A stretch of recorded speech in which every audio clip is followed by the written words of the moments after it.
C'est peut-être une des plus spectaculaires progressions qu'on a vécues ces 25 dernières années. En célébrité mondiale et en qualité de vin, certainement. Alors c'était quand même un grand cru de Pauillac archi classique. Officiel. C'était la marque diffusée partout dans le monde, dans les trains, partout. Mais évidemment, depuis que Alfred Tesseron l'a reprise en main.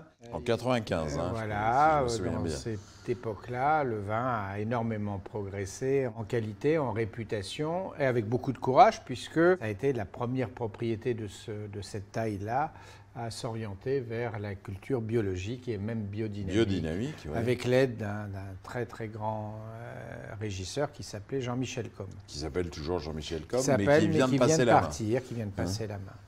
Et donc Pontet-Canet, c'est quand même des vignes très très bien placées, pas loin de Lafite. Non, le Mouton surtout, et de Lafite aussi, oui. Oui, moi, comme Mouton et Lafite se jouent. Bien sûr.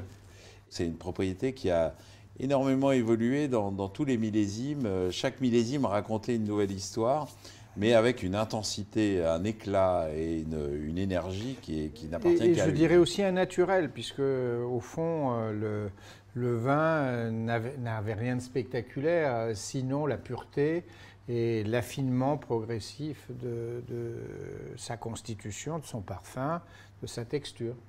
Et puis Alfred Tesseron, c'est un type... Oui, adorable, oui, bien sûr.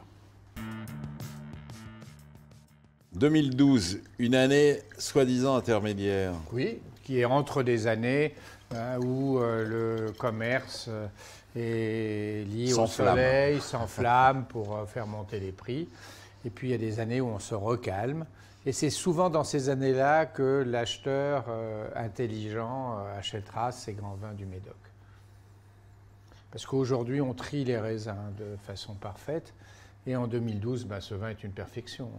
En plus, on parle toujours de Bordeaux en structure, en bouche, mais dès le nez, c'est formidable, ça nous raconte plein d'histoires. C'est le parfum, bien sûr. On a à la fois le fruit, l'humus, et la truffe noire qui commence à arriver, qui est incroyable pour un Pauillac.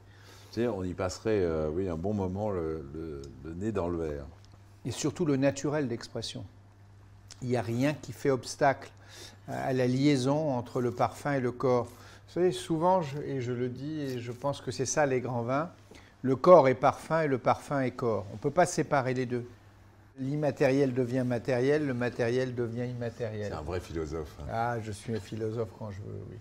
Oui, ça sent la truffe de plus en plus, là. Oh là là. La force de ce vin, c'est qu'il raconte aussi, il a une personnalité absolument unique.